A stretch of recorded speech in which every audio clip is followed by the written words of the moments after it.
Have you ever noticed how all of our electronics are rigid? Even foldable phones are just rigid electronics with a hinge. Well, that might not be the case much longer. Researchers at MIT have developed a new method for making truly flexible electronic components that could change everything. Seriously, everything. Now, if you have folding cell phones, smartphones, this will take this to the next level where it will become integrated anywhere, in your eye, in your clothes, in your shoes, in your body. To understand this new technique, which researchers are calling the peel and stack method, we've got to look beneath the protective outer shells of our electronics to the chips inside.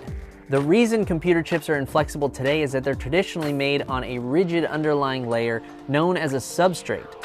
The functional part of the computer chip, the part that does the actual computing that makes our electronics work, is just a few hundred nanometers at the surface. There just hasn't been a good way to separate the rigid substrate layer from the thin active layer on top, until now. A simple analogy would be you fry an egg on a frying pan, but then they're trying to sell the egg and the frying pan together with you. So the cost becomes really expensive, right? Here, we basically created the oil between the egg and the frying pan, which is graphene for us. If graphene sounds familiar to you, it's probably because it's been widely touted as a wonder material for the past several years. One layer of graphene is a single layer of carbon atoms bonded together, and it also happens to be one of the world's strongest materials, which makes it perfect for the peel and stack method. So the substrate is heated to a high temperature, and then the atoms are flown either in a gaseous state, or sometimes we use a plasma, so it's a very intense and high energy process. And since graphene is so strong, it's such a robust material, it can kind of survive that kind of harsh environment, which makes this process sort of universal. Researchers say this new technique allows them to make thin, flexible layers of any functional material, and that these flexible layers can be stacked on top of each other and combined to create more complex, multifunctional devices. In the short term, an easy application would be integrating these devices into, for example, your contact lenses. But these also can be integrated into your skin because they're so thin.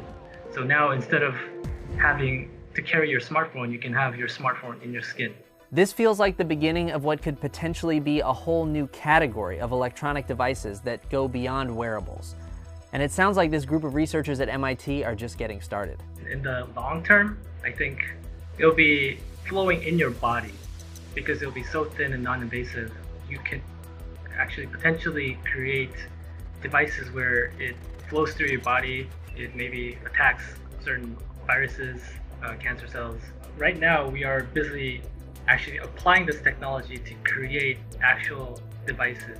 One of my colleagues is creating a skin patch where it monitors your health. One of my colleagues is also working on a deep brain stimulation where he's probing the activity of your brain while simultaneously kind of controlling the activity of the brain.